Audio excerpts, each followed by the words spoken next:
I'm Paul Brooker, let's dive on in. Sydney beaches in Australia remain closed after a fatal shark attack at Longreef Beach when a surfer, Mercury Silakis, died at the scene. Authorities say a great white, about 3.4 to 3.6 metres long, is believed to be responsible. Drones and a helicopter are now monitoring the area. Police confirm the man, who leaves behind a wife and young daughter, suffered severe injuries. Shark attacks are rare in New South Wales, with the last fatality in Sydney in 2022.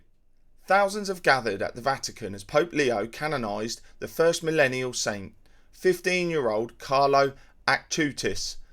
Born in London and raised in Italy, Acutis died of leukemia in 2006 and is being called the patron saint of the internet for documenting miracles online and creating websites for Catholic organisations.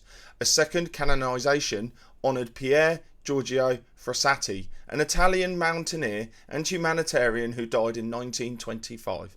The Pope praised both for their faith and dedication to helping others. Japan's Prime Minister Shigeru Ishiba has resigned amid mounting pressure from within his own Liberal Democratic Party. The 68-year-old stepped down after overseeing a string of election defeats, including a major loss in July's upper house vote, as the government struggled with sluggish economic growth and rising consumer prices.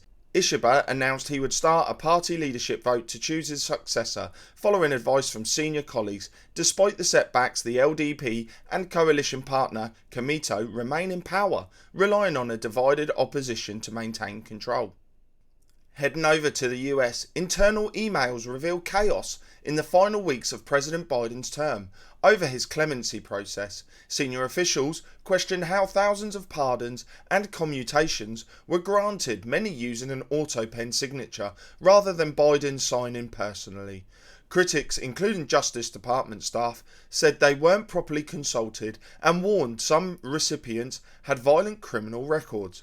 Biden granted more clemencies than any president in history, and the process is now under investigation by the Republican-led House Oversight Committee. And let's not forget, he gave out some of those pardons to people who were never convicted of anything. So you've got to ask yourself, why do you need pardons when you're innocent until proven guilty? In Ukraine, Prime Minister Yulia Shvydchenko is insisting that Russia struck a government office in central Kiev, even as local officials suggest otherwise. Mayor Vitaly Klitschko and several Ukrainian media outlets report the fire was actually sparked by debris from a downed drone, not a direct hit. Russia has also denied targeting the building, saying its strikes only hit military facilities outside the capital. Still, Shvydchenko used the incident to accuse Moscow of avoiding peace and urged Western allies to step up sanctions and air defence support. Controversy is growing in Egypt as one of the world's most sacred sites, St. Catherine's Monastery on Mount Sinai, faces a massive tourism overhaul. Luxury hotels, villas and shopping centres are being built around the 6th century monastery, long home to the Bedouin community. Locals say their homes and camps have been destroyed with little compensation, while authorities call it a boost for tourism. Critics warn the project threatens the monastery's heritage, the natural landscape and centuries of local traditions. A California woman has been charged with registering her dog to vote and casting ballots in its name in 2 elections, prosecutors say. Laura Yee Urix reportedly submitted a mail-in ballot for her dog, Maya Jen Urix, in the 2021 gubernatorial recall, which was counted and attempted the same in 2022. She now faces 5 felony charges, carrying up to 6 years in prison. Urix had previously posted photos of her dog with "I voted" stickers on social media. The case comes amid ongoing debate over mail-in voting, which President Trump has criticised and plans to restrict ahead of the 2026 midterms.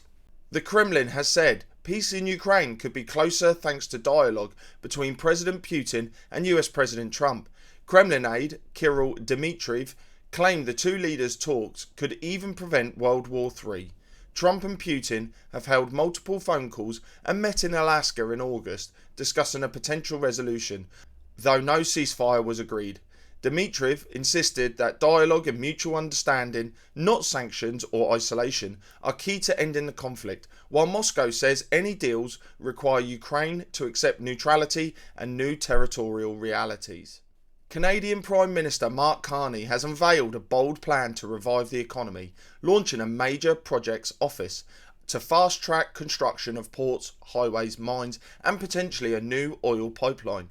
Carney says Canada has become an energy superpower, exporting liquefied natural gas to Europe. The move aims to reduce reliance on US trade, which has been hit by tariffs.